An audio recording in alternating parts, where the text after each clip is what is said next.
Hello and welcome to the Geocurrents Lecture Series on the historical geography of U.S. presidential elections. Today is the first lecture in the series, part one of the first lecture. I'm calling it Where We Stand Today with Reference to the Past.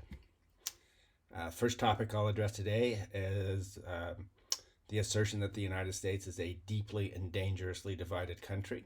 There's a lot of evidence suggesting that it is. The second topic is the division of the United States is more complicated than we generally think. And the third is that the division of the U.S. is often exaggerated. The next lecture recorded for the Geocurrent series will be part two, mapping and exploring how the U.S. is politically divided. Subsequent lectures will look at the issue historically. So we are living in perilous times. And there's even a lot of contemplation about whether the United States is headed for a national divorce or even a civil war. I mean, we see headlines like this all the time. The Week, is the U.S. headed for a national divorce? And as the article states, in one recent poll, more than half of respondents say they expect a civil war to erupt in the near future. I must say, I find this rather extraordinary because if people really do think that a civil war is coming soon, they're certainly not acting as if that were the case. But at any rate, there certainly are a lot of suggestions that it is. Here's a CNN article too. Is a civil war in our future?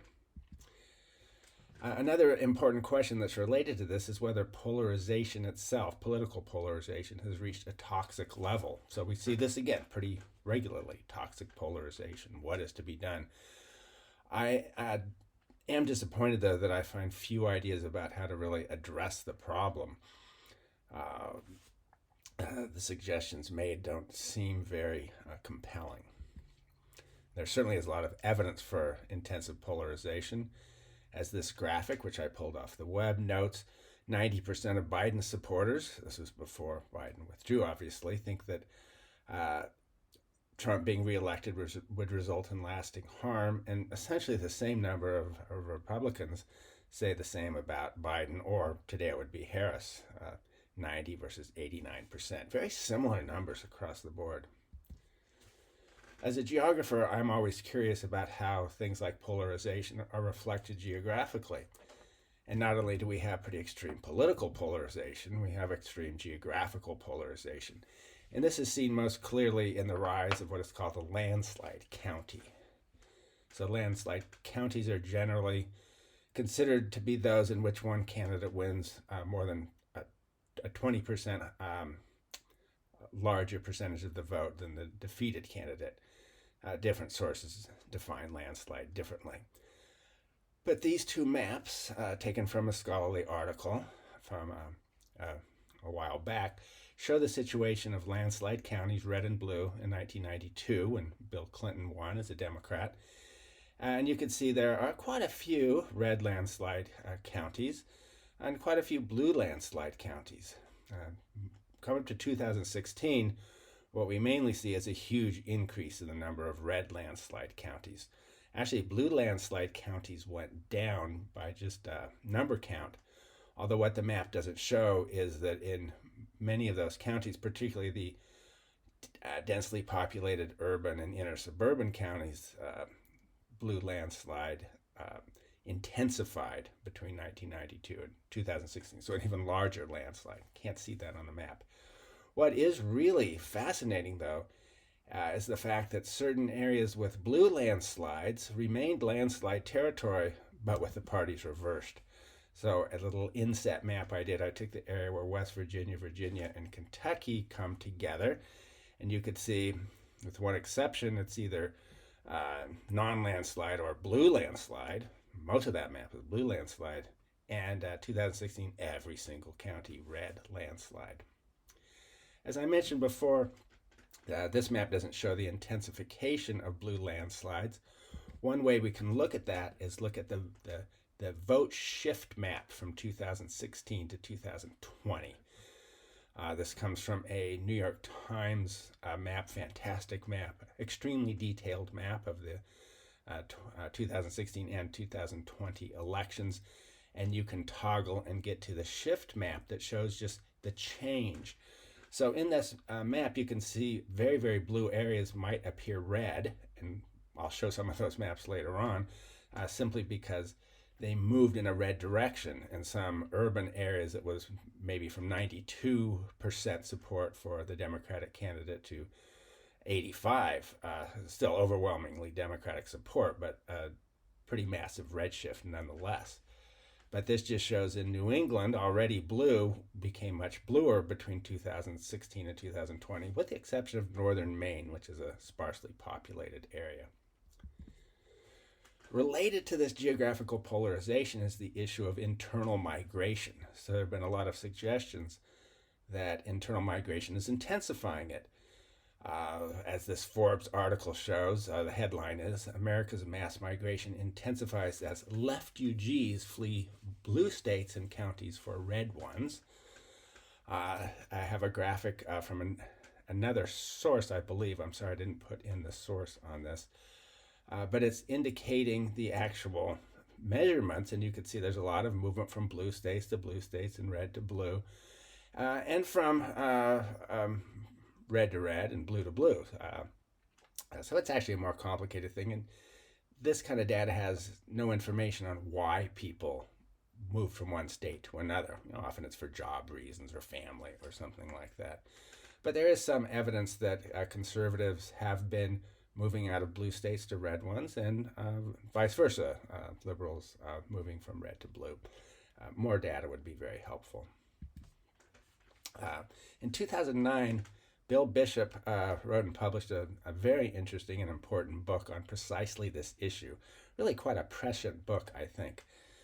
But his argument is the Americans are sorting themselves into mutual incomprehension, growth of political bubbles.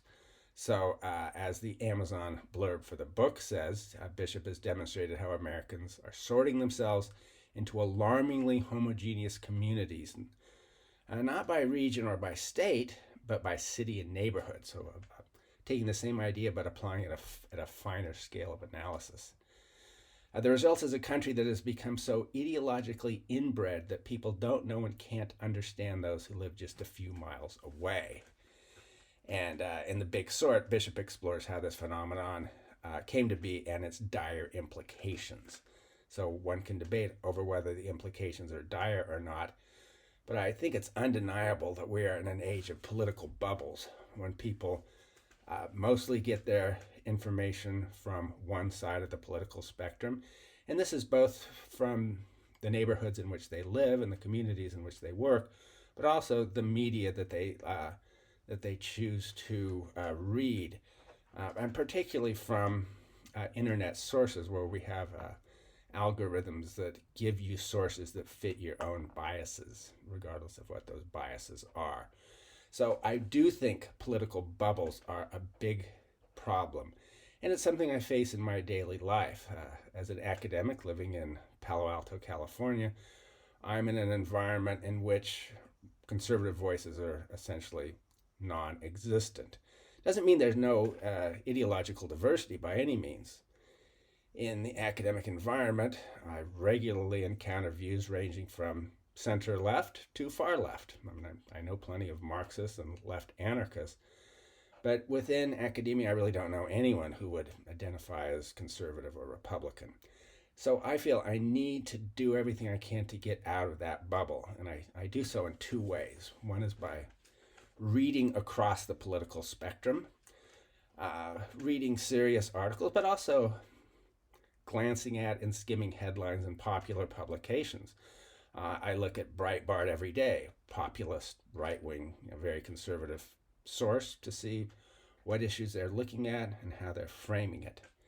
I also get out of the bubble by spending time in my rural cabin in northwestern California.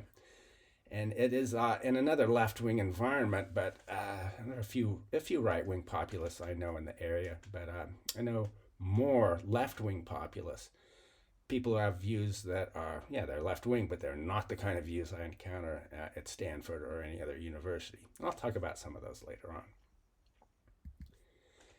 Anyway, there are the two main parties in the U.S., the Democrats and the Republicans, are increasingly polarized, and there's ample evidence for this, that polarization has intensified. This graphic shows a situation from 1994 to 2014, and it's only situation has only been exacerbated since then. But it shows in 1994 a lot of overlap between the median Democrat and the median Republican, and just sort of moving away. And this is from Pew Research Center, and they're sort of the gold standard for public opinion surveying.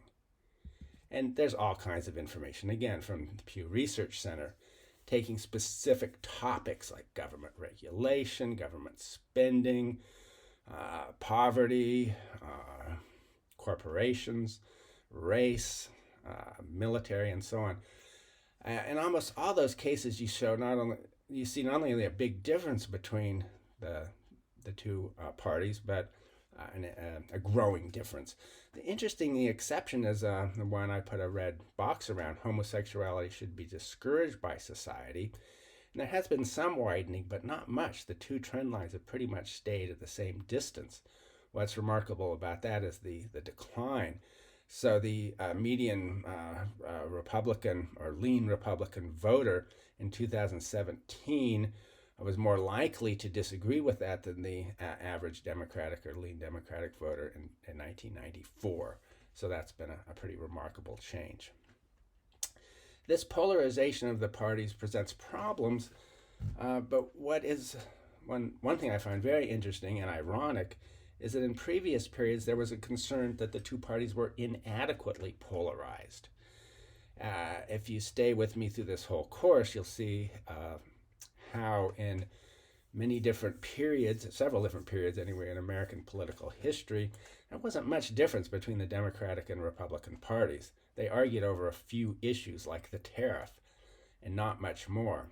In the 1920s, for example, both parties were very conservative by our standards and even by the standards of the time.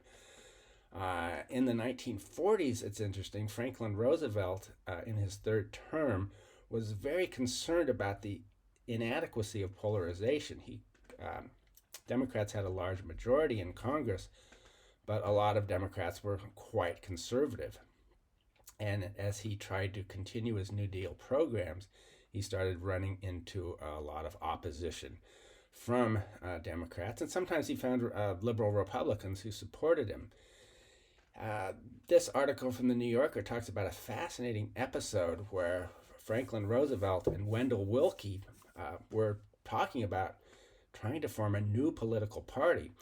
Wendell Willkie was Roosevelt's opponent, Republican opponent, in the 1940 election. The Republicans had been trounced so severely in 32 and 36 that they turned to a political liberal, essentially, Willkie. Willkie was a businessman, but quite progressive.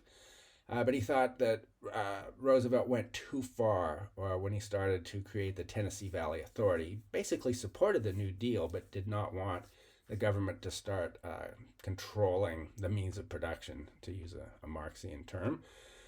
So he opposed the TVA. But after he lost and World War II comes about, Willkie becomes an ardent internationalist, very much opposed to what had been a previous isolationist tendency in the Republican Party. And he and Roosevelt started talking about, wouldn't it be nice if we could have two real ideological parties, one liberal and one conservative, if you will. Came to nothing. Willkie died of a heart attack soon afterward, and then Roosevelt not long after that. So it didn't happen. Anyway, this days of massive overlap in party ideology is gone. Liberal Republicans, of which there were plenty in the old days, and conservative Democrats, of which there were plenty, are essentially extinct. And there's a lot of indication that centrists in both parties are disappearing as well. So these political ads that I pulled off the web, one is a Blue Dog, Democratus Conservatus, Endangered.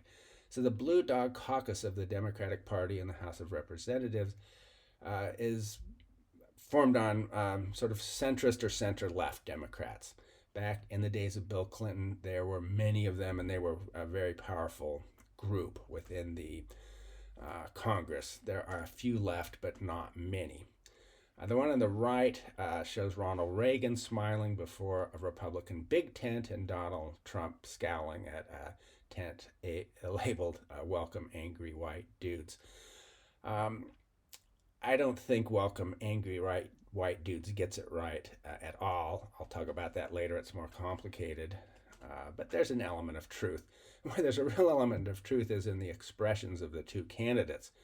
Ronald Reagan was noted for his affability, Donald Trump for anger and defensiveness. I mean, you could really see this in the way they handled debate questions that they viewed as debate statements by their opponents that they viewed as false. So when Walter Mondale accused Reagan of thinking something or doing something that Reagan wanted to distance himself from, his response was, "There you go again."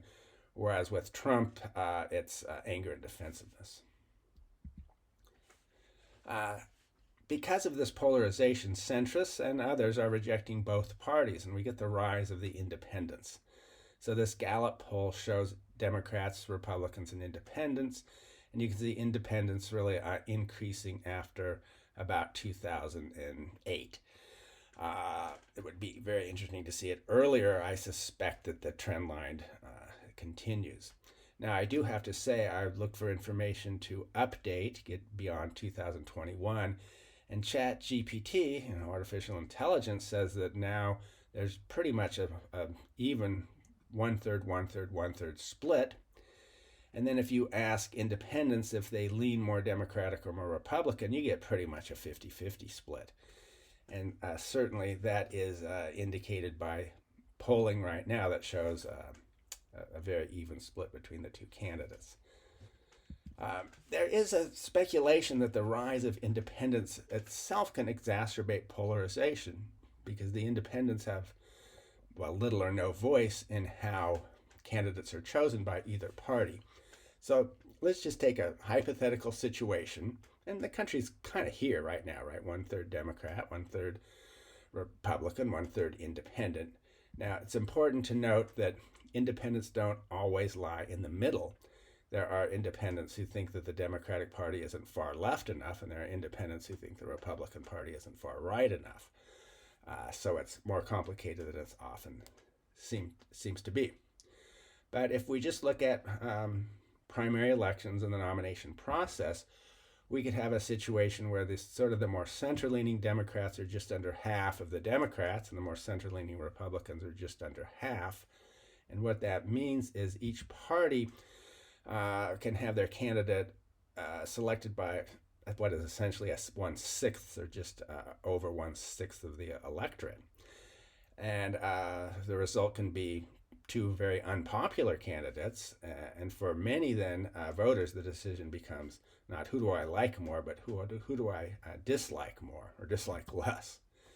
So this leads to the phenomenon of what is sometimes called the double haters. So like I say, most independents lean either in a Republican or a Democratic direction, but there are a lot who despise both parties. According to this Politico article from earlier this year, 1/5 of the electorate are double haters. Interesting, they lean slightly younger and more Hispanic. So I certainly know a few double haters who live in rural areas of northwestern California. One quite well-educated, middle-aged man, well, young by my perspective. I think. Anyway, he, like I say, well-educated in a working-class job, no assets, a lot of college debt. He's paying off. Very angry about the situation, very much a left-wing populist. But in a conversation he recently told me that, I hate the Republican Party, but I really effing hate the Democratic Party. So I asked him why, and I said, a lot of your positions are much closer to the Democratic position. And his response was that he feels betrayed by the Democrats. He said, look, I've always known the Republicans are the party of big business and the establishment. But now the Democrats pretend to be left-wing and liberal, but they aren't anymore. And I feel betrayed. So I said, well, does that mean you're going to vote for Donald Trump? He says, I don't know, I might, but if I do, I'm going to go throw up immediately afterward. So that gives a good sense of what a double hater would be. Now, coincident with polarization is the fact that trust in government and major institutions has plummeted. We can see this all across the board. The graph on the top shows just public trust in government near historic lows, and compare the situation to how it had been in the early 60s. It's pretty stark. We find this across the board. The other graphic I have is trust in the media reaches a new low, with a significant percentage of the population claiming that they have no trust at all in the media, and that's mostly Republicans in that category. But even among Democrats, trust in the media has declined, as has trust in almost all institutions. Well, anyway, moving on to part two, I say the division of the United States, the political division, is more complicated than we often think, because it's not just a left-right issue by any means anymore. What has happened since the rise of Donald Trump in 2016 is the flourishing, if you will, of right-wing populism among the Republican Party, and that is a big change. The Republican Party was historically the party of the political and economic establishment, or at least the economic establishment in the country, and that has really changed. So we have to talk a little bit about what populism is and what it means, and the fact that it runs against or confounds the left-right spectrum. You get left-wing populism, right-wing populism, you can have centrist populism as well. But this definition from the University of Helsinki, I think puts a pretty good, gets a good sense of it.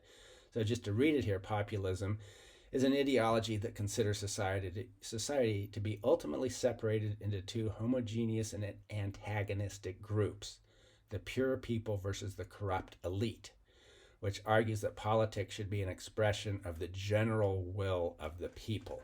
And the term general will is not much used in U.S. political discourse, but it is a historically very important concept, and I think it really gets at what populism is all about. So I don't think populists necessarily think that there are homogeneous groups, but they certainly pit the people or the common people against the elites, and the view is the elites a relatively small but powerful segment of the population that monopolizes power, economic power, political power, media power, intellectual power, all forms of power for their own advantage and against the needs and desires of the bulk of the population. There is what I think is a central irony of populism, and it's it's not always there, but it's very commonly believed that this popular will, the will of this amorphous group called the common people, can be channeled by a charismatic leader or demagogue, depending on how you want to view it.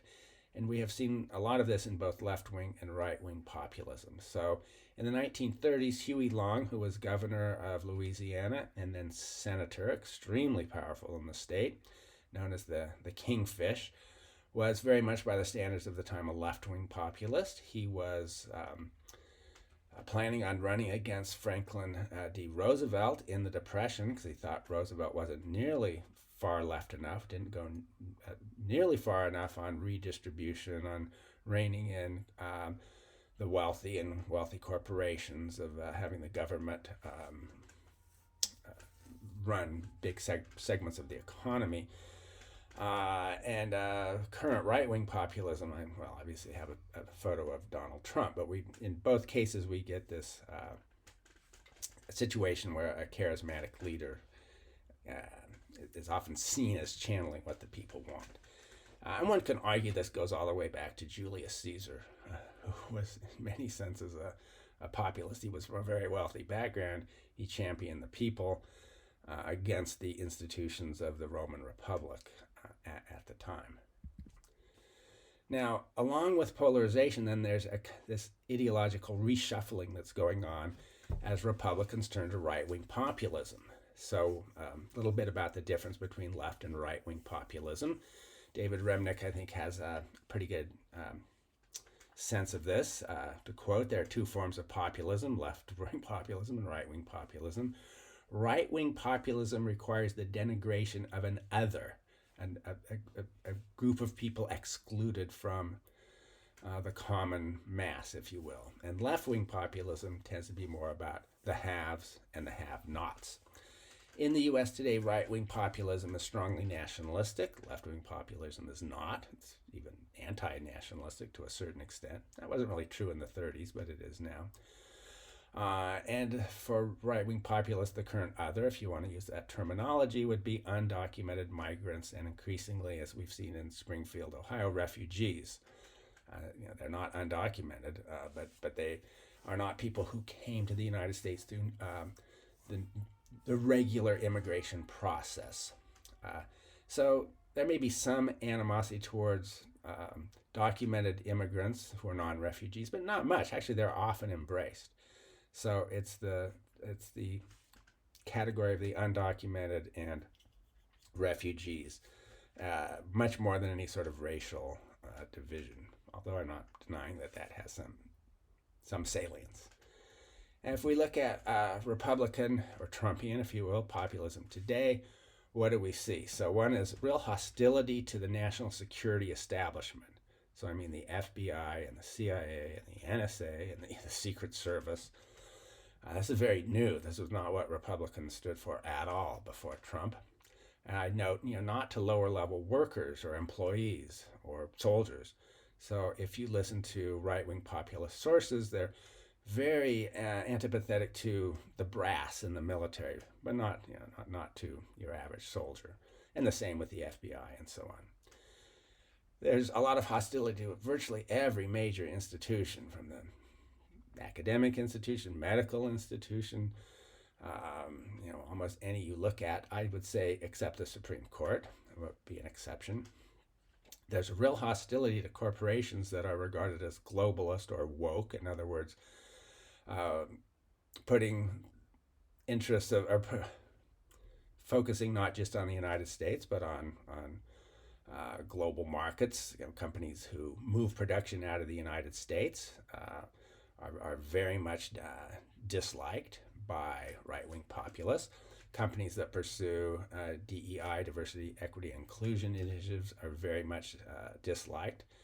An example would be Disney Corporation, which is was often seen as almost demonic. Breitbart routinely refers to Disney as the Disney Grooming Syndicate. The idea being Disney is devoted to grooming young people into gay or transsexual orientations. There's a real hostility to major international organizations like NATO, the United Nations, and all of its subdivisions. And I note here that's a bit of a return to the norm. The Republican Party in the 1920s certainly was quite on the isolationistic side of the spectrum. That changed with World War II and the Cold War. So this, in a way, is a return to what the Republican Party had been for. And the same with free trade. The Republican Party, historically, its main issue was tariffs. If you go back into the, let's say, late 1800s, early 1900s, as the U.S. reached a position of global economic power, the support for tariffs dropped out, and the Republican Party became very much a free trade party. But now with the rise of right-wing nationalistic populism, we see a return to a desire for high tariffs. And if you've been listening to Donald Trump lately, you will see this in a big way, talking about Trump tariffs not only against China, but many other countries and products too. So ironically, with rampant polarization, we get some very paradoxical situations. So we have, with the Republican Party swinging in a strongly populist direction, we find anti-populist far-right or hard-right conservatives embracing Kamala Harris. So Dick Cheney, as this AP headline indicates, was once vilified by Democrats. Now he's backing Harris. Will it matter? Well, I'd say it won't matter. Cheney is by no means alone. There's a very large contingent of what are called never Trumper Republicans, who from the very beginning wanted nothing to do with him. And Trump lost a pretty, not a huge, but a significant section of the Republican electorate when he essentially took over the Republican Party as he has. Now, it's ironic in many ways, though, because Dick Cheney was not just vilified, demonized very widely. He was seen as the architect of George W. Bush's disastrous Iraq venture. He was often portrayed as Darth Vader, even. But now his endorsement of Kamala Harris is welcomed. And you find the same thing farther to the right. And you think, well, how can you go farther? Oh, yes, you can indeed. Well, if you get into the actual, self-professed neo-Nazis, are white nationalists like Richard Spencer, as the Wikipedia notes. He's an American neo-Nazi, anti-Semitic conspiracy theorist and white supremacist. He makes no bones about it. He tweeted just the other day, "For what it's worth, I will vote for Kamala Harris. I encourage others to do so. I sincerely want Trump and Vance to lose." Well, why? Well, Spencer denounces Trump and Vance for their support for Israel. He is not just an anti-Zionist, he's an anti-Semite, and their lack of support for Ukraine. And it is notable that self-proclaimed white nationalists, many of them have denounced J.D. Vance, partly because he's married to a Hindu woman of Indian or South Asian descent and actually had, in addition to a Catholic wedding, a Hindu wedding. So Vance himself is often denounced as a white nationalist. He certainly denies that he is, and those who actually proclaim themselves as white nationalists want nothing to do with him. Now, it's the same is true on the other side. So with rampant polarization, with this ideological reshuffling, paradoxical situation, we get some prominent left populists embracing Trump. The three people I have here, Tulsi Gabbard, RFK Jr., and Nicole Shanahan, are the ones who really typify this situation. They were not long ago at all on the left-wing side of the Democratic Party. Some of you may remember the 2020 presidential debate for Democratic candidates, and Tulsi Gabbard just roundly attacked Kamala Harris from the left, accusing her of having prosecuted people for possession of marijuana when she joked about smoking marijuana herself, and so on. But it's very much a left-wing attack. RFK Jr. and Nicole Shanahan not long ago were viewed by populist conservatives as left-wing loons, environmental nutcakes. The right-wing populists had nothing but contempt for them. Now that they've endorsed Trump, well, it's a completely different story. And very, very interesting comments from right-wing Republicans. So glad to have them on our side. Nicole Shanahan is so brilliant. Look at this ad she came up with. It's just great. So quite interesting. And just like with the Democrats, we find the same sort of thing with extreme leftists. Not just those on the left wing of the Democratic Party. We find people who despise the Democratic Party because it's a capitalist party. So I'm talking about Marxists or communists, and as I say, the improbable MAGA Marxists, or as Vice put it, what the hell is MAGA communism? Well, it does exist. So just to quote from this Vice article, on a bright Saturday morning in Warren, Michigan, a Twitch streamer and YouTuber who goes by the name of Haz descended on Macomb Community College with mic in hand, ready to grill Trump supporters. And what does he say? We all come together. The workers striking at the railways, the MAGA industrial working class, the small farmers, we all unite with our power. We kick out the globalists. We kick out George Soros. We kick out Klaus Schwab. We stop the Great Reset agenda in its tracks. So some of you may not know who Klaus Schwab is. He is the head of the World Economic Forum, founder of it. This is an organization of very wealthy and influential people who meet in Davos, Switzerland every year. It first came to my attention in the late 1990s when the World Economic Forum was just despised by people on the left, both Marxists, but people sort of on the left side of the Democratic Party. There was tremendous opposition to the globalism that the World Economic Forum was pushing forward. In Seattle at the time, there was this kind of the battle in Seattle, huge left wing protests against globalization and so on. Well, today, if you look at the right wing populist press, you'll find that Klaus Schwab and the World Economic Forum is very much on their mind. And again, it's sort of extreme demonization. There's a view that this is a group that's plotting to take over the world and destroy our freedom and turn us into serfs.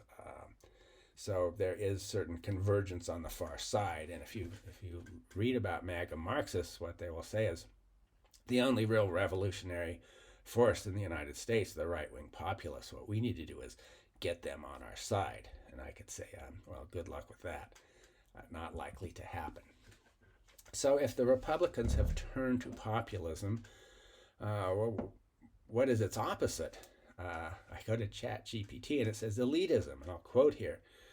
Key difference. Elitism, in contrast to populism, holds that a society should be led by a select group of individuals who are seen as superior in terms of education, experience, wisdom, or ability. Elitists believe that the best and most capable should govern, as they are the most qualified to make informed decisions in the interests of the society. Well, maybe in a sort of a pure sense, to the extent that anything is ever pure, we could say perhaps that elitism is the pure opposite of populism, but it doesn't work that way in the political environment these days. As I note here, one can certainly value education, expertise, and experience, and the institutions and agencies that rest on people who have education, experience, and expertise without being an elitist. One can certainly hold democratic values and believe in the common person, but still support establishment. So anyway, I would prefer terms such as institutionalism or establishmentarianism. Establishmentarianism is the one I'll use. It might have negative connotations, but I'm not meaning it in a negative sense. I just mean a view that institutions maybe should be reformed and changed, but they shouldn't just be opposed and hated, and there's no sort of cabal of people running these institutions to undermine the position of the working class. But I do think establishmentarianism is a term that I like. I'll get to establishmentarianism in the Democratic Party in a few slides.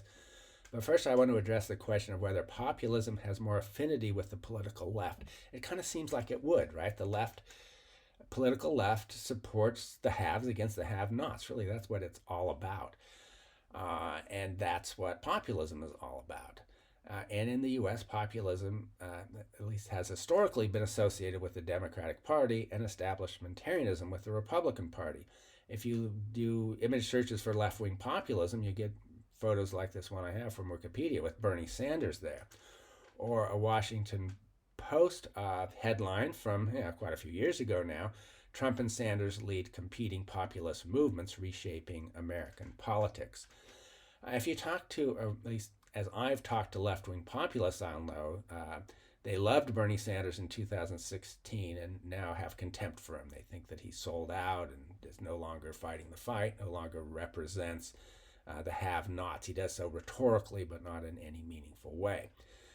So one can debate that all one wants, but this is something I have definitely heard quite a bit about. So one might think that the left wing has more in common with populism, but as those earlier slides showed, if you add things like nationalism, exclusion of the other, and so on, you can get a right-wing variant of populism. I'll do a brief historical exploration here, but note that in 1896, 1900, and then in 1908, the Democratic Party embraced left-wing populism under William Jennings Bryan, 3 times candidate for president, who suffered 3 major defeats. In the illustrations, I note an article here saying the Trump before Trump. There are lessons for today's GOP in the ill-fated populist insurgency of William Jennings Bryan. Yeah, Trump and Bryan have a lot of things in common and a lot of things completely different in their in their rhetorical style and their lives and in their beliefs and ideologies. Yeah, they had some common ground and a lot of differences. The central illustration there shows William Jennings Bryan with a cross and a crown of thorns, and that comes from his famous speech at the 1996 Democratic National Convention, where he galvanized the audience and basically got the Democratic Party to come to his side. The Democratic Party under Grover Cleveland, previous president, was very conservative. There's a term I'll talk about later, the Bourbon Democrats. They were really in favor of Wall Street, hard money standard. And Bryan said, hard money is destroying the farmers and workers of the United States. He wanted what was known as the free coinage of silver to allow anyone or any corporation or mine with silver to be able to take it to a mint and get it turned into coinage. That would have resulted in inflation. That's what he wanted. And it's really interesting because today inflation is seen as something that is just crushing the poor and the lower middle class, and there's a lot of evidence that it is. But it's because wages have been increasing, but at least for a few years, we're not matching inflation. And that put poor and lower middle class people in a real bind. But there have been historical periods where you can have inflation and you could have, in a growing economy, wages can be rising faster than inflation. And why would someone like Bryan want that? He wanted it to get rid of the indebtedness of poor, especially poor farmers in the Great Plains. Something I'll talk about a lot later on in this lecture course. But inflation, if wages keep up with it, that inflates away debt. So it's good for debtors and bad for debt holders. And then the last illustration here, the incredible story of William Jennings Bryan, how the populace overthrew the Democratic Party. And it was, I don't know, overthrow is not the right word, but they captured it. So it's important to note that William Jennings Bryan was, by the standards of his day, very much a left liberal. He was the great commoner. Interesting what he believed in, and all these things have come to pass. Well, essentially all of them. Direct election of senators. Previously, they were chosen by state legislatures. Graduated federal income tax, which of course we have. Government regulation of railroads and telecoms, which of course we have. By telecoms in those days it meant the telegraph, essentially. He wanted an 8-hour workday and no child labor, which we essentially have. He wanted women's suffrage at least by 2010, which came a decade later. Equally important, he was very much opposed to U.S. militarism and imperialism. Under William McKinley, who he lost to in his first election, the United States went to war against Spain. Bryan supported the war, but he did not support the annexation of the Philippines and the annexation of Puerto Rico. He was virulently opposed. But so, yes, a left liberal by the standards of the day, but, and it's a big but, William Jennings Bryan was also an extreme Christian fundamentalist, especially in his later years, but really all along. He was also a social conservative who supported or at least never went against Jim Crow laws, the laws that kept black people disenfranchised in the South. So to give you one quote here, all of the ills from which America suffers can be traced back to the teaching of evolution. It would be better to destroy every other book ever written and save just the first 3 verses of Genesis. Now, if that's not extreme fundamentalism, I don't know what is. Towards the end of his life, he had one other moment in the sun when he was legal counsel in what was called the Scopes Monkey trial, where a teacher, I believe in Tennessee, I could be wrong there, but was charged with teaching evolution, which was not allowed. Bryan, of course, was on the side of no evolution. He was opposed by a very famous lawyer, Clarence Darrow. There's a very interesting film made about this. I think it's called Inherit the Wind. But the two fighting attorneys at one time are talking privately, and Bryan says to Darrow, I ran for president 3 times. And Darrow said, well, of course, and I voted for you 3 times.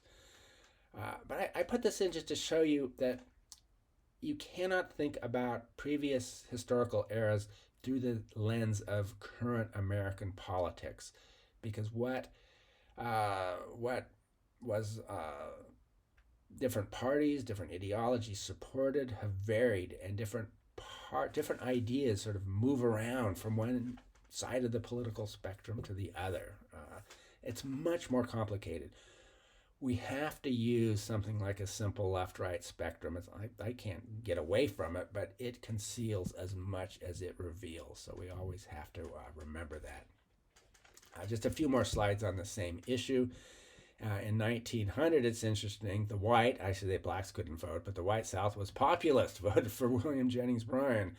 And the Northeast was establishmentarian, voted for William McKinley, who supported the gold standard in a big way and was an ardent imperialist. So in some ways, the geographical patterns haven't changed much, but a lot of the guiding ideas have. Now, back to the present, I say more complicated than polarization. With this ideological reshuffling, the Democratic Party has trended towards establishmentarianism. And many would argue is the more establishmentarian party today. And this is usually dated to Bill Clinton, who supported the Third Way. Tony Blair in the UK was doing the same thing, basically saying that the left party, the Democrats in the US or Labour in the UK, needed to embrace financial capitalism and large corporations, needed to embrace the national security establishment, and maybe not turn their backs on, but at least take a few steps away from what had been called the New Deal coalition, with organized labor as a really important bulwark of that. So the Democratic Party sort of retained support for labor, but it became labor unions, but it was much less important than it had been previously under someone like, say, Walter Mondale, who was crushed by Ronald Reagan in 1984. Mondale was considered sort of an old Democrat, really beholden to labor unions, and Bill Clinton says, we need this third way. I mean, by the end of his presidency, he was center, if not center-right. He had a famous speech where he said the era of big government is over, signed bills greatly restricting welfare with a lot of Republican support. So overall, I'd say he was center-left, but closer to center than to left. Led a group, we see here with the New Democrats and so on. That centrist, that group, the Democratic Leadership Council that Clinton was part of, that has really diminished. But a lot of those ideas that he put forward, not all of them, but a lot of them have sort of stayed with them. So, Wall Street, large corporations, national security establishment, overall right now are arguably closely aligned with the Democratic Party. So anyway, as the Democratic Party has turned in this more establishmentarian direction, you get left-wing, especially left-wing populists who have turned against the Democratic Party. A couple of examples, Chris Hedges would be one, Glenn Greenwald another.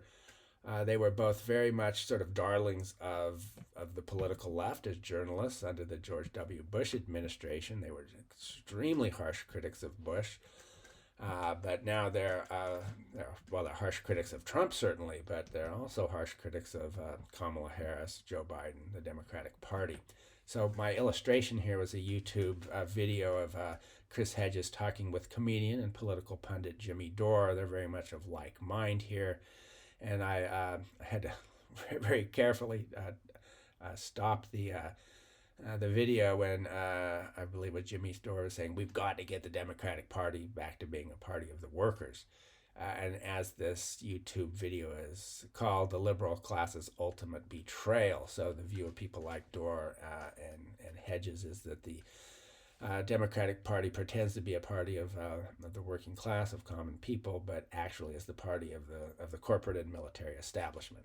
Now, I'm not saying that I agree with this. I should let everyone know I try as much as possible to keep my own views out of it. It's impossible to do so perfectly.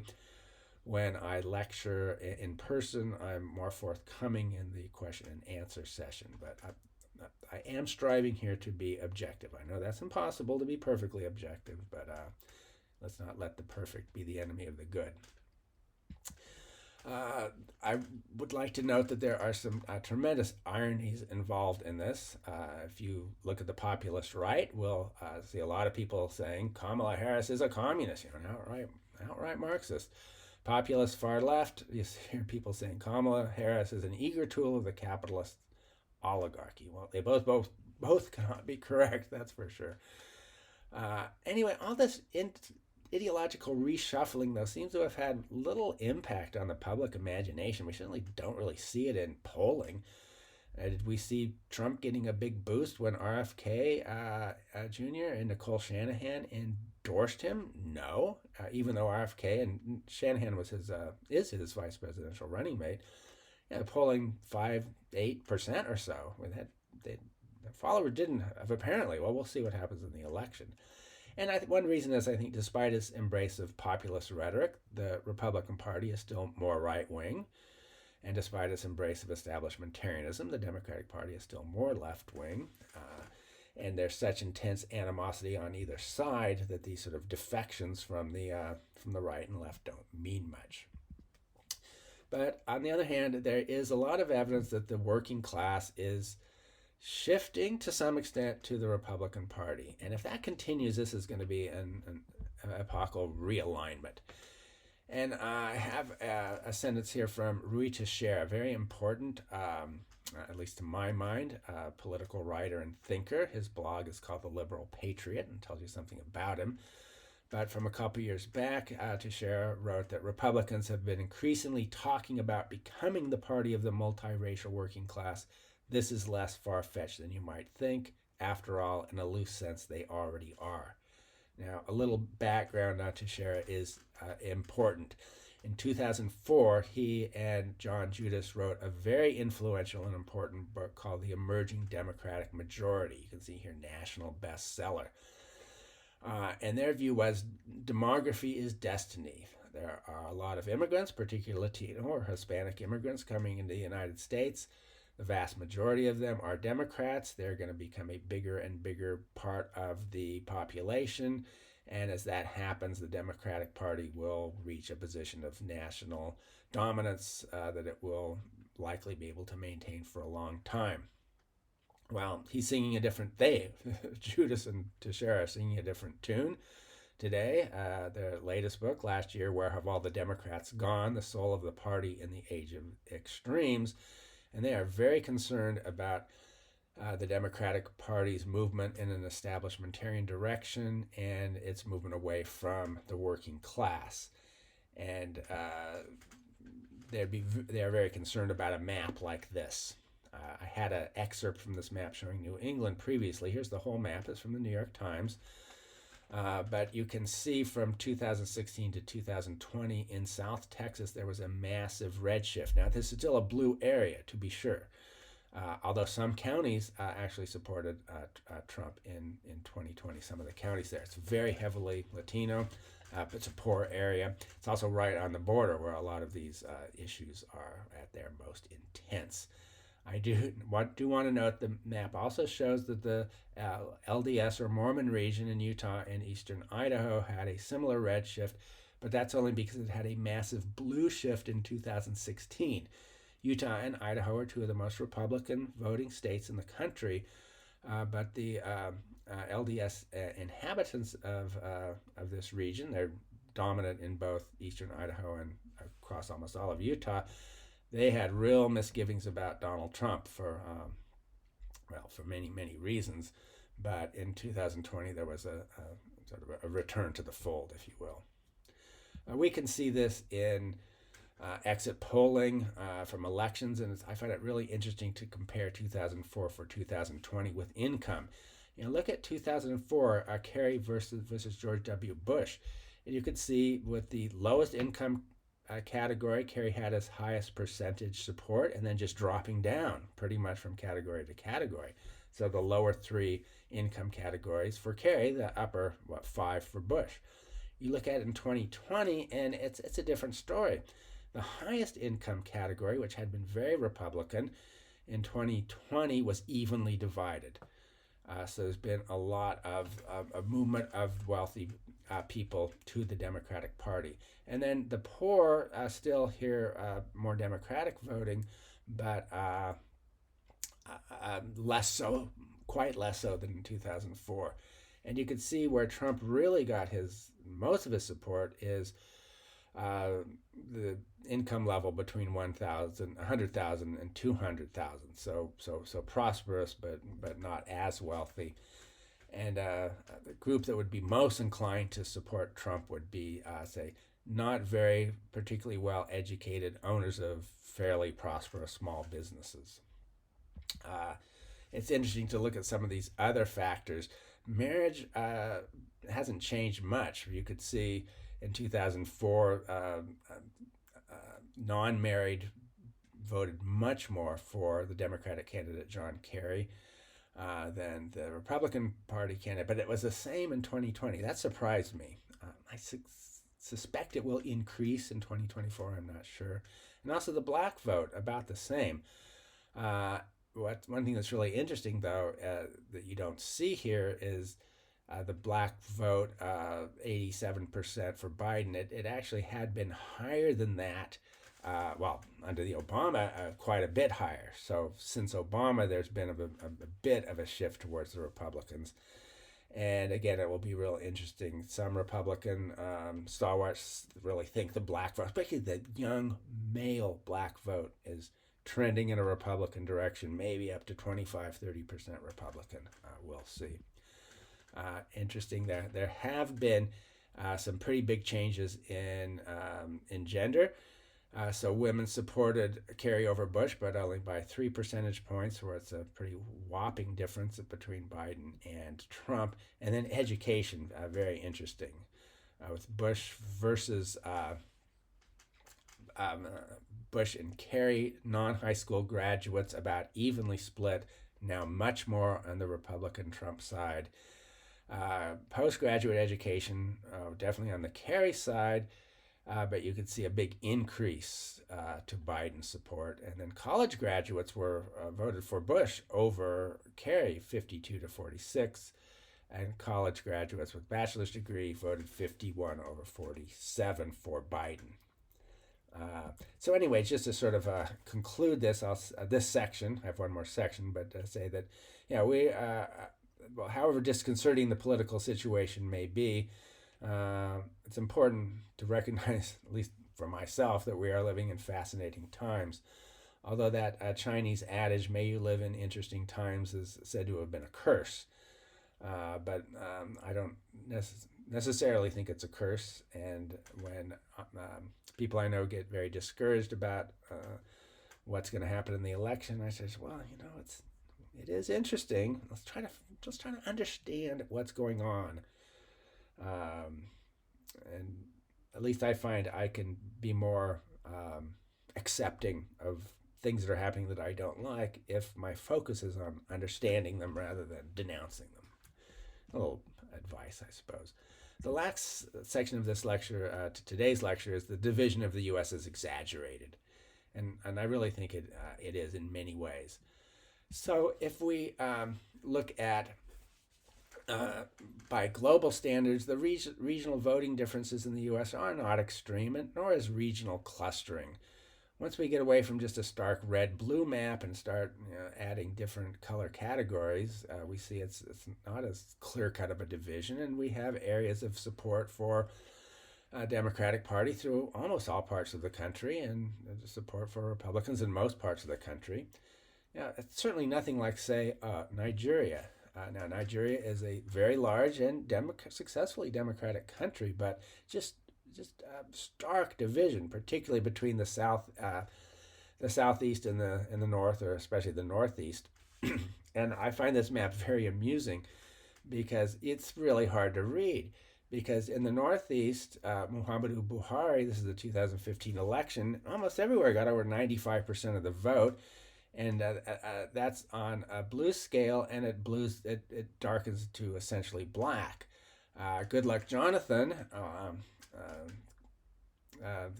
the opposing candidate, in green color, his real focus of support in the southeast, it darkens to essentially black. I mean, I can't really distinguish those two color differences, although they're for the opposite candidate. Back to the United States, though. Compare the polarization today with the polarization and regional aggregation that was seen in 1860, the election that brought about the Civil War. And you could see their extreme regional clustering. Every state in the northern part of the country voted for Abraham Lincoln. The Democratic Party had divided between the Southern and Northern Democrats at this time. The Southern Democrat, Breckinridge, took the entire lower South. A new party called the Constitutional Party emerged, Constitutional Union Party, that basically said, oh, let's not talk about slavery, let's just keep the Union together. Well, they won in some of the upper South states, including Virginia, which is interesting. So anyway, we're nothing like that. And the current situation separating red and blue states is not remotely comparable, I don't think. Another way to look at what we have today is to map it a little bit differently. So in making this map, I just looked at the vote margin in the 2020 election, and I put in a purple category, which for states that went either Democratic or Republican, but by less than a 4% margin or less. So those are all the swing states today and Florida. So Florida was a quintessential swing state. It was the state that decided the 2000 election. Very, very controversial. And it was a knife edge vote. And it has remained it until recently. And so Florida is pretty comfortably in the red category today. I mean, not hugely. It's not dark red, but it's red. And how much of that has to do with immigration of more conservative people to Florida, and how much it has to do with internal dynamics in Florida. It's an interesting and somewhat open question. Another thing I want to note is that a lot of states have moved since 2000. And 2000 was a crucial election. The electorate was evenly divided. Al Gore won more popular votes than George W. Bush, but Bush won in the Electoral College after the Supreme Court took it on. But this was when the notion of a red and blue America started to be developed. And it was a new idea, or at least a new color scheme. Previously, different color schemes had been used. And after the New York Times, they just started using, I think, colored maps, and they had a gorgeous map, and it was red for Republicans and blue for Democrats, and that stuck. I was not happy at the time because in most of the rest of the world, say if you go to the United Kingdom, you're going to see the opposite scheme. The Labour Party is always going to be mapped red, and the Conservative or Tory Party is always going to be mapped blue. And that's partly because red has been the traditional color of the left, especially the far left, but the left nonetheless. But somehow this is stuck, and we have to deal with it. But here's another way to look at it. This is a map I made, and I just want to show the situation, the situation, the change from 2000 to 2020. And so I'll start in the West, and I'll start with Oregon, changing from in 2000 a purple state. It went blue, but barely, to definitely blue. Arizona changing from a red state, light red, to purple. Colorado from red to blue. New Mexico from purple to blue. Iowa from purple. Go back earlier, Iowa was blue, but it was purple in the way I mapped it in 2000 to red. Fairly light red. Missouri from purple to dark red. Tennessee from purple to I'm sorry. I'm gonna have to go back and through because I missed my order here. Michigan from blue to purple. Ohio from purple to light red. Tennessee from purple to dark red. Georgia from red to purple. North Carolina from red to purple. Virginia from light red to purple. New Hampshire from purple to blue, Maine from purple to blue. Or we could say sort of a blue shift in the Southwest, a red shift in the Midwest, and a blue shift in the Atlantic coast. Another issue I want to take up, and I should say, if you're interested in this, look at the Geocurrents blog post for today, where I analyze this in some depth. But Andrew Gelman in 2009 came up with a very interesting thesis in his book, Red State, Blue State, Rich State, Poor State, where he says, regardless of this division, as Leo Carey in the New Yorker put it, Gelman argues that the poor in both red and blue states are still mostly Democratic and the rich, nationally speaking, overwhelmingly Republican. Well, as we saw in some of that table earlier, that's not true today, although it is true to a certain extent. That's what I explore in the Geocurrents blog post. Really wealthy areas. Many of them have become democratic voting, but not as much as areas that are somewhat lower down on the economic spectrum. Uh, Other scholars have argued that the red state, blue state rhetoric is inaccurate and divisive. So here's an article again from 2009 that colored maps depicting electoral results exacerbate perceptions of polarization rather than reflecting them. Participants who view them perceive the nation as more politically divided than it really is, and they engage in more stereotyping of people. So there's a danger here. So I've had to have a few more slides. Another point is that even if we do map purple states, as this map does, and it's a very interesting map because it showed in the 2016 election, they mapped as purple states in which neither candidate got a majority of the votes, because of course there were other candidates on the ballot as well. I'll take the case of Illinois. Yeah, definitely a blue state, right? And it is demographically, but geographically it's not. Most Illinois counties are red. Many of them are deep red. And the big difference here, and this is something I will explore in the next lecture, part 2 of lecture 1, as the way I framed it, it reflects the urban-rural divide, where metropolitan areas, Chicago and greater Chicagoland, and even mid-sized cities like Peoria or Rockford are blue. The more rural areas, you can compare those two maps, population density and voting pattern, very clear. Counties with substantial cities like Springfield that are red are at least pink rather than dark red. Note also college towns coming out here, and that's something we'll see again and again. I won't talk much about this map, but it's really interesting. And I put it in because it will show something that will be explored in later lectures. Right now, even if you just look at the rural counties, they're pretty much all red in Illinois, but they're redder in the south than they are in the north, and that reflects old settlement patterns. Southern and central Illinois was settled by people from the middle states, many from the south. Northern Illinois from New England, upstate New York, they were very divided. So here in 1856, right before the Civil War, the new Republican Party was anti-slavery. The Democratic Party was accepting of slavery. And you can see that, anyway, pattern is still there. New York, similarly, it's a blue state, but demographically, even more than Illinois, but geographically, it's a different story. And again, it's cities, major cities, and Ithaca, where Cornell is, a college town. Clinton County in the far northeast, that's a bit of an exception. It's a predominantly rural county, but it's a little bit more like its neighbor Vermont, one of the few areas in the country where white majority, non-elite, rural counties are blue on the map. Similar pattern in red states. Look at Texas. Yeah, it's a red state, although the gap isn't huge, so it's sort of light red.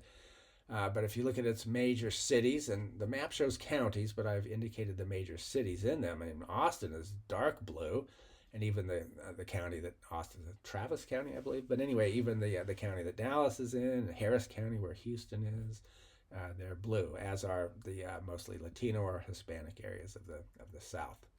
Indiana is redder than Texas, but you get the same pattern. The biggest city, well, Indianapolis by far the biggest city, and its county quite blue.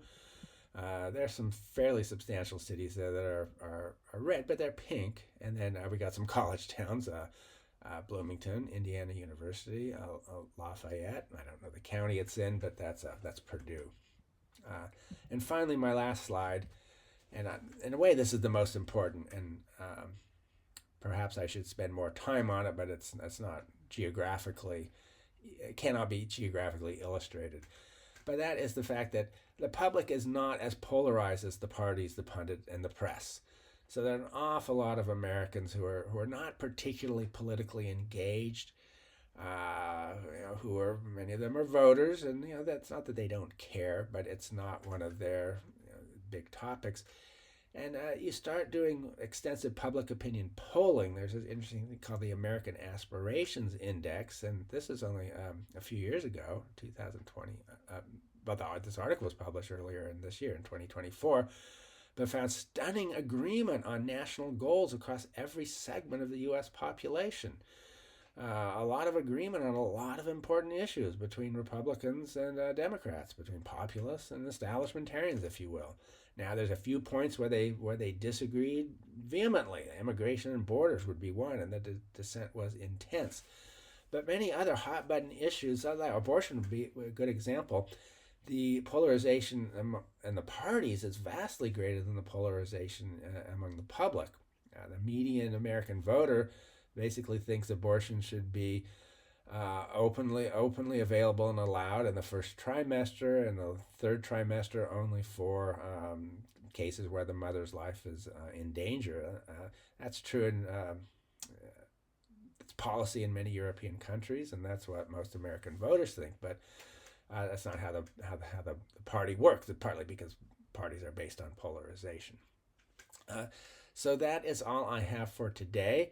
The second half of this introductory lecture, which I'll record and put up soon, we'll look at a lot of maps to just show how political polarization is geographically expressed in the United States, and a big focus is the division between what I'd call the metropolitan vote and the rural vote. This is not a division of long standing. You can go back as recently as 1996, and in most of the country you just don't see it. But now it is the most important overriding issue, at least from a geographical perspective. And we'll look at a lot of maps showing that. So thank you for listening, and I hope you tune into the next lectures and the subsequent ones where we delve back into earlier historical eras. Thank you.